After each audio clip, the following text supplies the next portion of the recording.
ওদিকে কোথায় আর যা যা জিনিস বলেছিলাম এনেছো? হ্যাঁ মা, আলু, পেঁয়াজ, বেগুন ডিম এনেছি। এই এই এই এই এই তখন থেকে ওদিকে যাচ্ছ কেন? আমি ডেকে দিচ্ছি মিনতি দিকে। মিনতি দি, মিনতি দি, তুমি একবার এসো তো এখানে, আর আসার সময় দুটো খালি ব্যাগ নিয়ে এসো।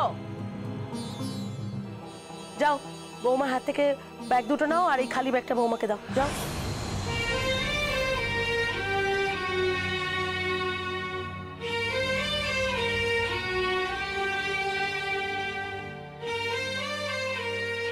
যাও বৌমা, এবার রেশন দোকান থেকে রেশন তুলে আনো।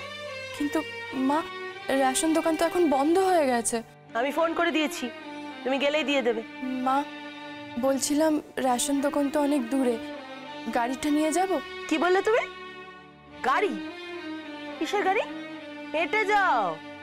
ননির শরীর, গাড়িতে করে যাবে? কেন হাঁটতে পারো না? শোনো, সংসার করতে গেলে না সবাইকে অনেক কিছু করতে হয়, বুঝেছো? কাপড় কাচতে হয়, রান্না করতে হয়, ঘর গোছাতে হয়, রেশনও তুলতে হয়, সবাইকে সবকিছু সামলাতে হয়। আর তাছাড়া আমি যখন সংসারে থাকবো না, তখন তো তোমাকেই সবকিছু সামলাতে হবে। ও মা, কিন্তু মা, রেশন তোলার জন্য তো আমাদের লোক আছে। চুপ করো, সে মুখে মুখে তর্ক করো না। আমি যা বলছি তাই করবে। যাও। যাচ্ছি মা। 1 মিনিট দাঁড়াও, 1 মিনিট দাঁড়াও। আসমানি,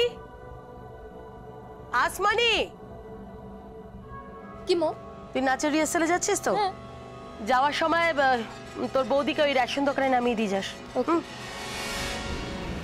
চলো, তুমি হাঁ করে দাঁড়িয়ে আছো কেন? যাও, গাড়িতে গিয়ে বসো। অদ্ভুত।